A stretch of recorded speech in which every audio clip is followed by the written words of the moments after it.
To deactivate Facebook Messenger account in 2021.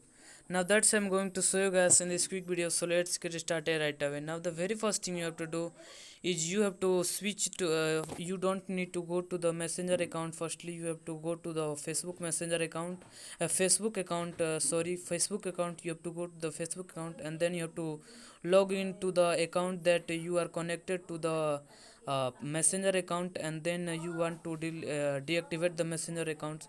So firstly you have to deactivate the Facebook account, and then you can deactivate the Messenger account. That's the rule of the Facebook. So you can firstly you have to deactivate Facebook account, and then you have to deactivate the Messenger account. So firstly you have to click on the three horizontal lines in the top right corner, and then you have to click on the settings and privacy, and then on the settings.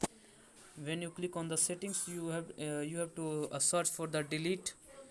When you search for the delete, you can see the account ownership and control. You have to click on the account ownership and control.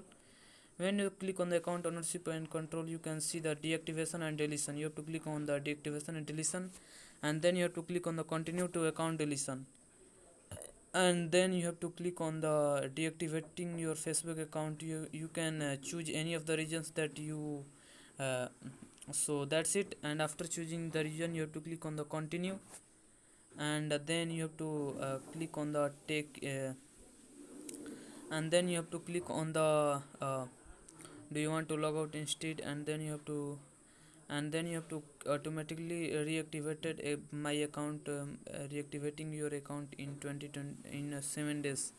You can choose this period, don't reactivate automatically, or you can also choose the that you can reactivate your account in 1 day, 2 days, or whatever days, and then you can click on the continue. And after continuing, the you have to click on the before you deactivate Messenger, your account will remain active unless you deactivated it from the Messenger apps.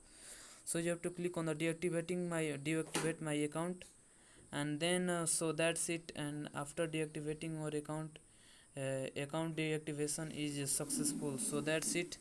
And after that you have to go to your Messenger app, and then you have to switch to those app that you switch to those account that you deactivated to the Instagram, and then you have to click on the continue. You have to go to the profile pic, and firstly you have to go to, and after that you have to go to the Messenger app, and then you have to log into the account, and then you have to click on the profile picture in the top left corner, and then you have to scroll bit down, and in the bottom of the page you can see the legal and policies. You have to click on the legal and policies, and here you can see the deactivate Messenger. You have to click on the deactivate Messenger, and then when you click on the deactivate Messenger, this will loads, and then you have to click on the you have to fill in the password. And the after filling the password, you have to click on the continue, and then you have to click on the deactivate. And after clicking on the deactivate, you can see the account deactivation successful, and then you have deactivated this Messenger account. So that's it. So you have deactivated this Messenger account. So that's it. If you found this video helpful, I appreciate if you subscribe to my channel, like on this video, and comment below that it works. Have a good